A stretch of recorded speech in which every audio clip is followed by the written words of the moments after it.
Good morning. I don't remember where this is from. There used to be something I would say, good morning, good morning to you. I don't know where it's from, but I always think about that every Good morning. Good morning. Hello. Hi. Hope you had some good rest. Hope you're ready to slay the day. I'm just getting ready. Clearly.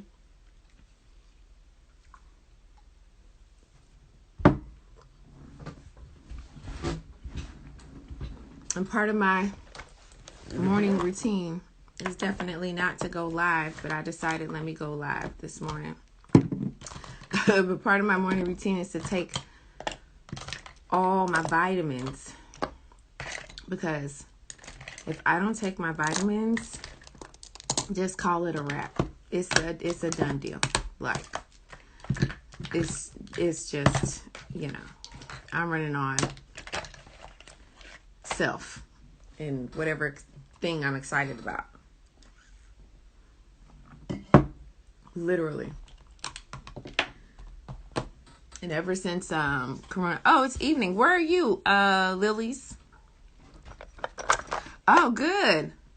I'm happy to hear that. She said, I can't stay on long. I have to go. Work is calling. Wait, what work is that? Is that your job, or is that, oh, I forgot my brush here.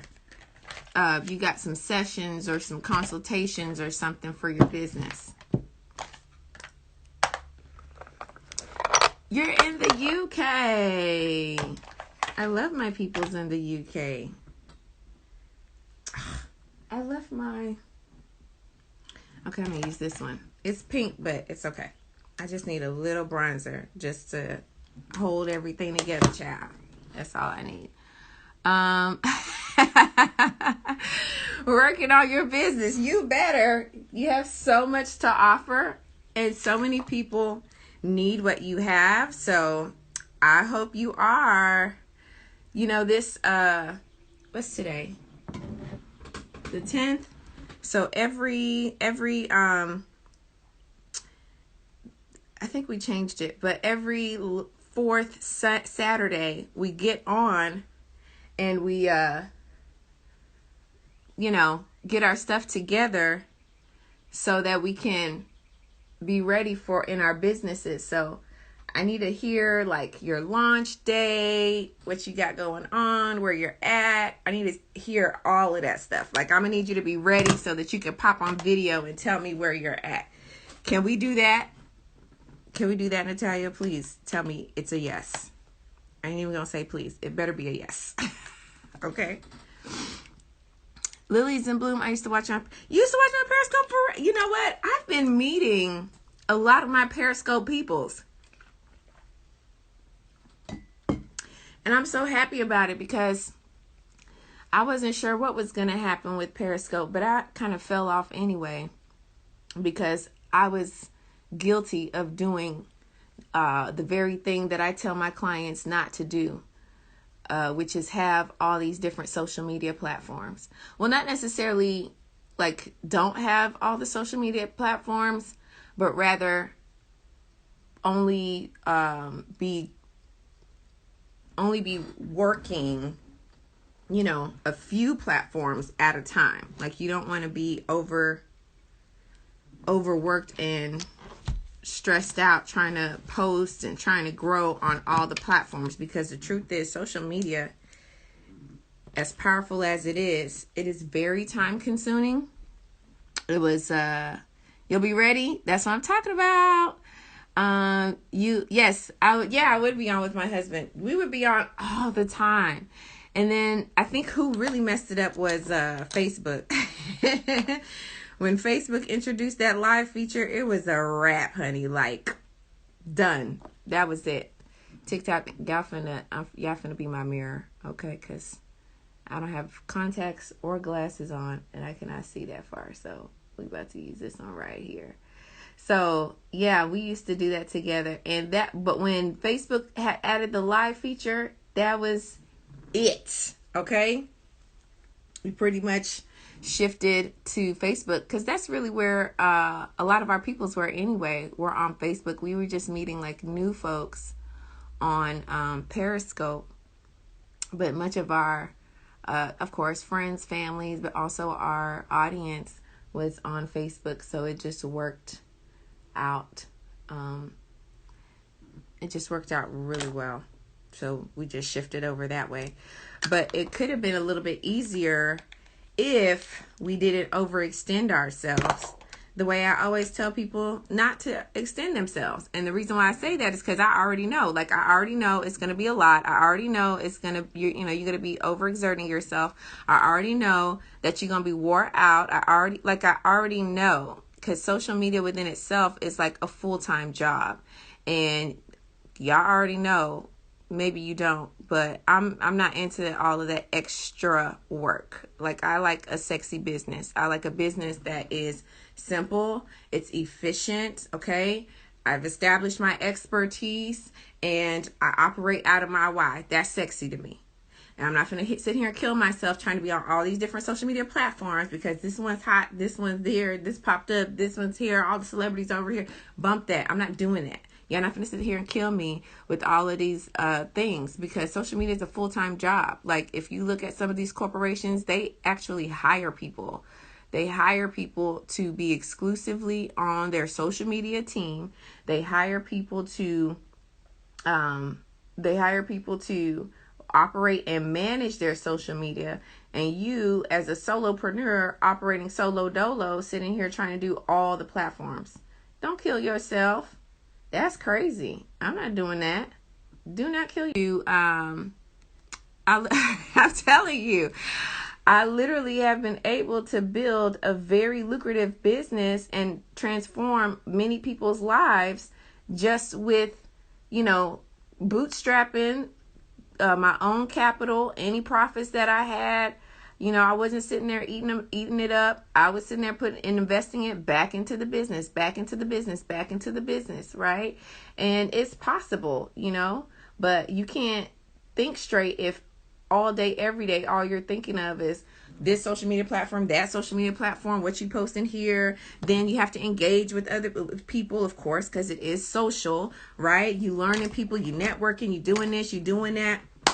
That stuff is draining. It takes a lot of effort. And listen, I'm all about the effort, and I have no problem working hard. Honey, I've been working hard since I was a youngster. My first job ever was working with my dad at his washasteria in Houston, Texas. Okay. And I was the girl, the counter girl, and I was the one smiling. I was much skinnier. We didn't have no weave. It was just, my little ponytail, whatever I had going on, my braids, my mom did. And I would be smiling. Thank you for coming. Thank you. And they'd be giving me some quarters and stuff. I was collecting coins since I was a youngster. You understand it? I was operating business, So I know what it is to work hard. My mom, when she opened her law practice, especially during the summer, I was her assistant. I was the one at the front desk. When my dad opened his home healthcare businesses, me and my siblings were the ones cleaning out the houses. He would get these houses that no one shared any kind of love for. So we would have to put TLC into it. I'm talking about back-breaking labor. Do you understand me? Like, he didn't even pay us. Our payment was going to the...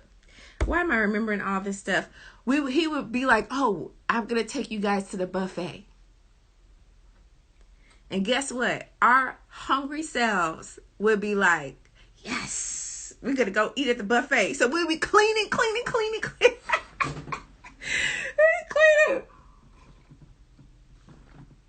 Because lashes by... Hey, Amber, how are you? I've been wearing your lashes since I got them, okay? I bought them in February. I've been rocking those things. They are the bomb, and they're so cute. I don't even think I have them. I was just going to rock my lashes today. But I love your lashes. I even Did I do a video? I did a video, but I hadn't posted it yet. So I have to post a video. He said, early, child, you ain't early. I've been on here. Folks just coming in and going out. But that's okay. We're going to keep talking, okay? Okay. So I'm all about the hard work. I know what hard work is. I don't run from hard work. I can get with it. But I've been doing hard work. Dadgummit. I've been doing hard work since I was a youngster. I ain't doing that no more. Okay? I'm gonna work smarter. I don't want to work harder no more. All right? I'm the oldest of 5, and I'm Nigerian. So when you're the oldest, you're the second mom. That's how they treat you. So you do everything. If somebody gets in trouble, you get in trouble. If all that stuff, sharing, being responsible at an early age. Now I'm a mom. Been married since I was in my early 20s. Let me tell y'all something. I'm tired, okay? I'm not going to sit here and be sweating, overexerting myself in the name of having a business. Now, Playboy, we finna work smart over here, okay? We're going to work smart. We're going to make this money, okay? I have no qualms about that. We're going to make this money, and we're going to change lives, and that's on period. That's how we get down. That's what it's all about over here. Someone asked you if I support Muslim. I support all lives because everybody's life matters in the eyes of God. So I don't know what you guys are coming over here starting y'all stuff for. If there's a specific cause that you're referring to, then drop it in the comments and let's get into it. I don't like all that funny stuff. Live and let's be direct. Ooh. Okay. So yeah, I don't have time. I'm not working harder no more. I've been working hard. I got 3 kids. After I clock in my business, guess what I gotta do?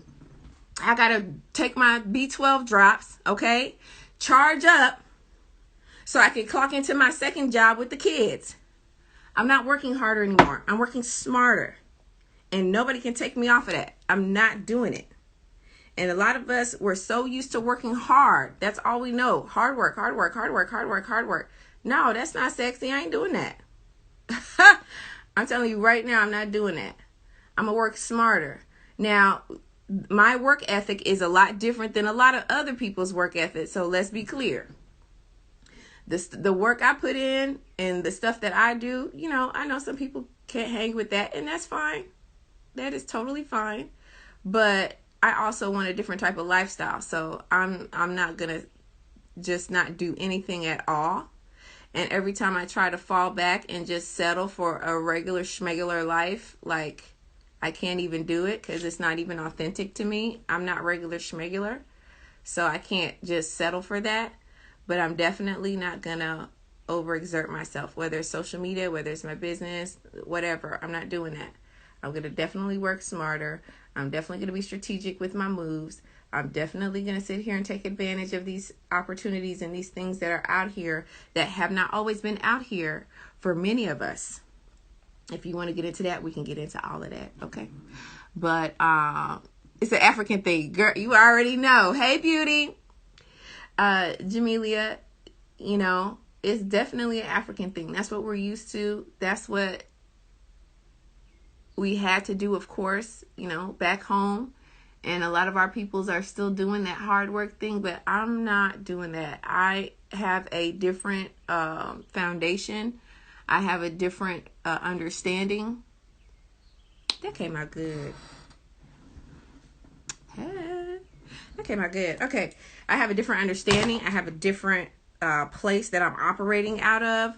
And that is money comes to me in increasing quantities through multiple sources on a continuous basis. I put in the work and it works for me, right? I do as much as I can and I let God do the rest, child. If it don't come through, then it don't come through. That means it's something else that's for me. If I'm sitting here doing sales calls or I'm, talking with people and they're like, no, I don't want to do it. Okay, no problem. Bye. Next. Who does want to do it, right? I'm not operating out of a place of scarcity. I'm operating out of a place of abundance because I know all things are working together for my good and for my benefit because I love God and I'm called according to his purposes, and that's who I live for and that's who I operate for. You get me? So even if stuff don't happen for me the way I think it should or when I want it to, we still get we still out here, we still getting it. You get what I'm saying? We're operating from a place of abundance. We're operating out of a place of everything is always working out, even the bad stuff, even the sad stuff, even the hurtful stuff. It's all working out. It's all going to play itself out for my good. Hey, come on, Square. Yes, God. Y'all better come on in here today. I should just get some more too, just because it's all working out for me. You understand it? It's all playing out for my good and for my favor. I'm not even at this point in my life. I'm not even asking, oh God, why me? But no, I don't even ask that no more. Like, forget that question. Forget it. Hey, prophet. I don't ask that question no more. I'm like, okay, it happened. Fine. So what's next? You get me?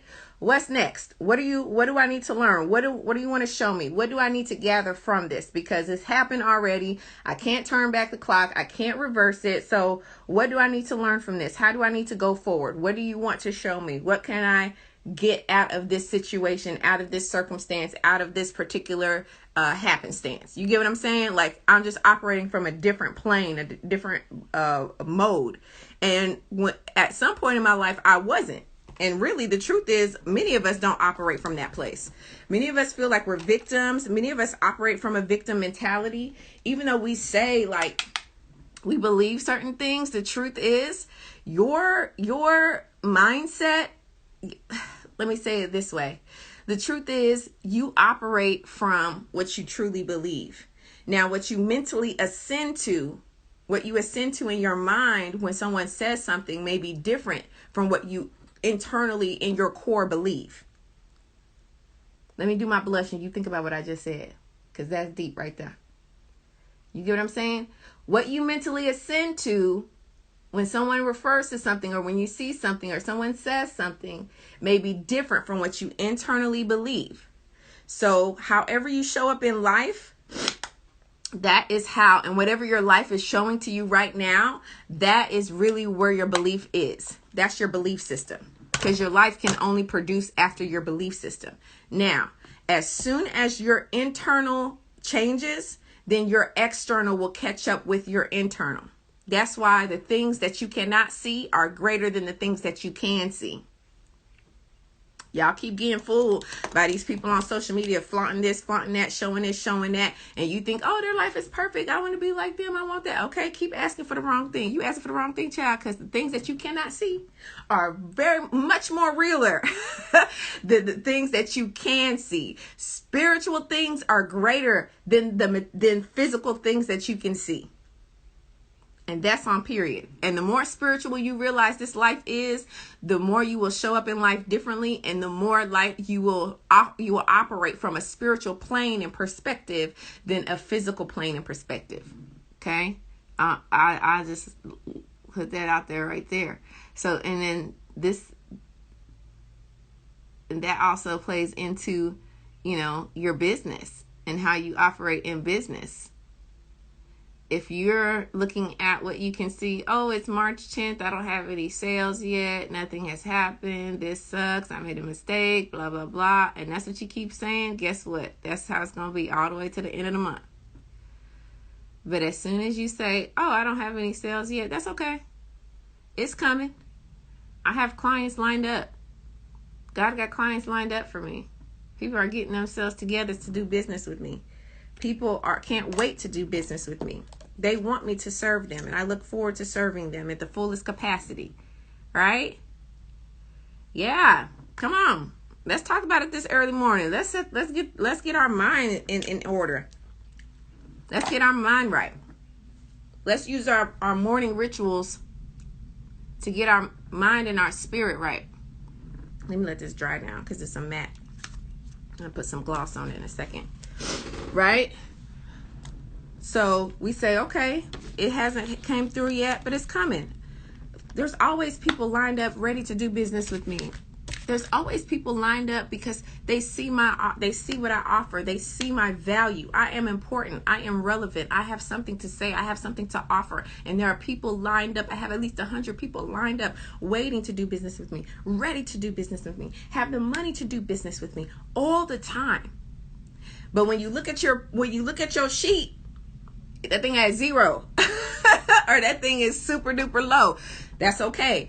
Remember, we're focusing on the things that we cannot see, the spiritual things versus the physical things, right? So you just keep going. Okay. That's about it. So you say, okay, bet. So you just keep talking. You speak those things that be not as though they were in your business, in your marriage, with your kids, with yourself. You know, I'm so shy. Stop saying that. Stop saying that. Say something else. I have a tendency to be reserved, but I always show up at the right time. My boldness and my courage always come upon me at the right time. You get what I'm saying? That's how you do it. That's how you talk to yourself.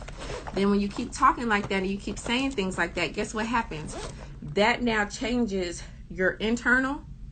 So now what you mentally ascend to and your internal is the same. Now your external is going to produce after that. Listen, I didn't come here to preach. I came on here to say hi, and I came on here to get my face ready for the day. Looks like we are ready. This is how we're going to close it out.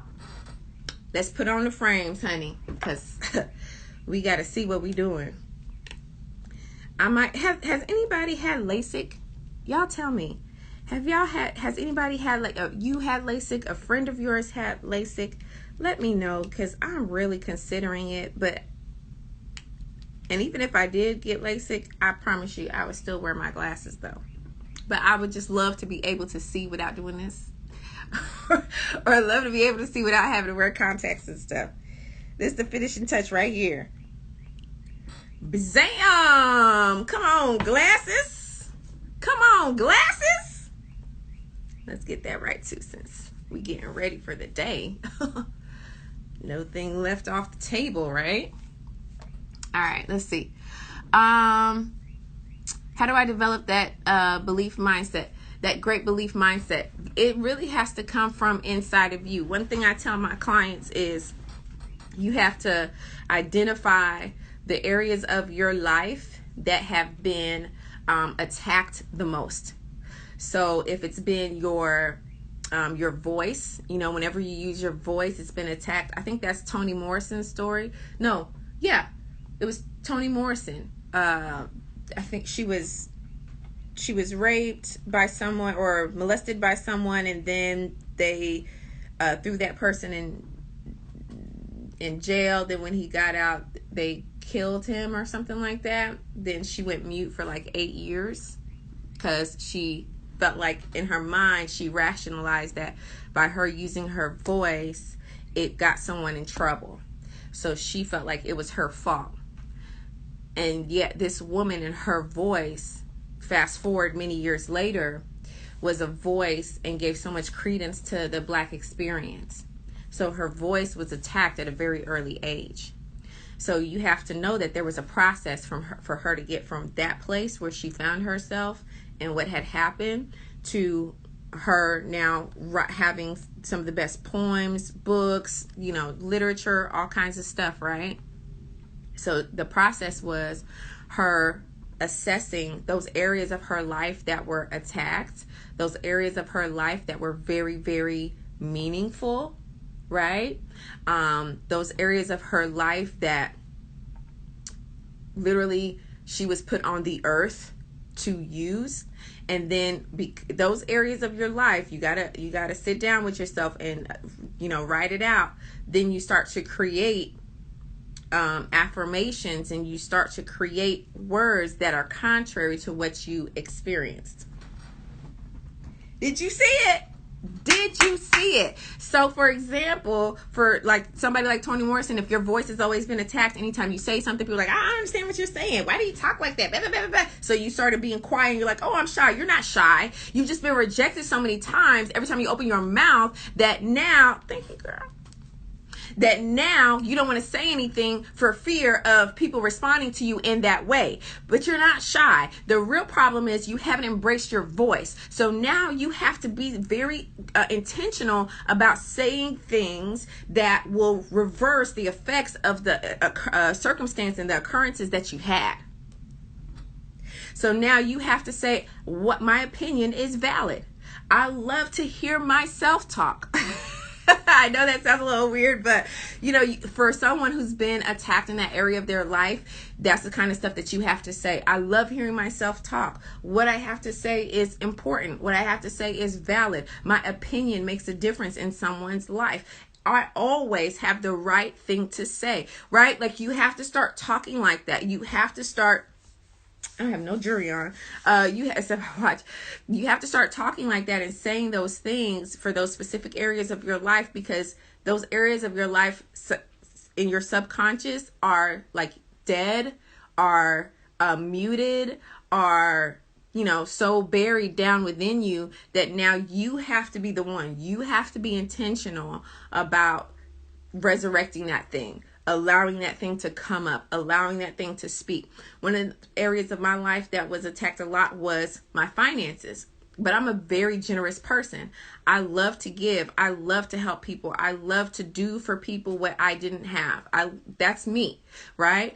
However, when you're broke, you ain't trying to give nobody nothing. You trying to give yourself something, okay? You trying to make sure you got some food. You trying to make sure you got gas in your car. You try to do all these things. You're not considering or worried about anybody else. But, you know, and then sometimes people take advantage of that, because stingy people are very attracted to generous people, and stingy people will over exert themselves with that generous person. And if that generous person doesn't have boundaries, then guess what? They're going to be broke. They're not going to have enough money. They're going to be, feel bad. They're going to feel down. So I had to start implementing boundaries within myself for other people.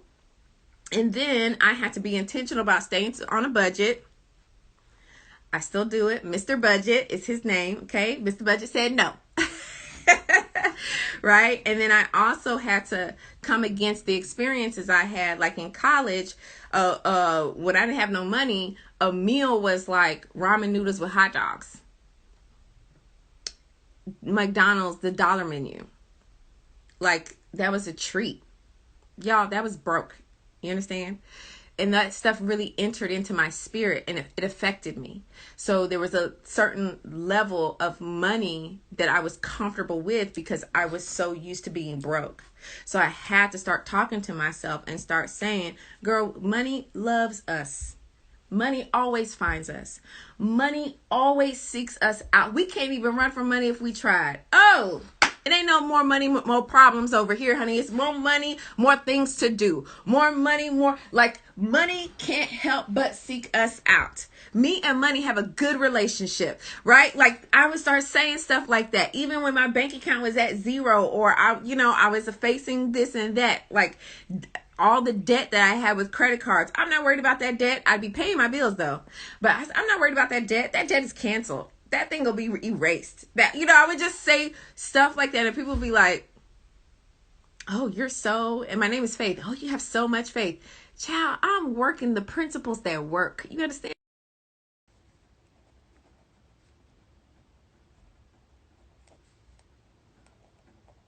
Okay. Hey, y'all. Hey, y'all. Hey, y'all. Hey, y'all. Hey, y'all. Y'all remember that song, Backstreet? Black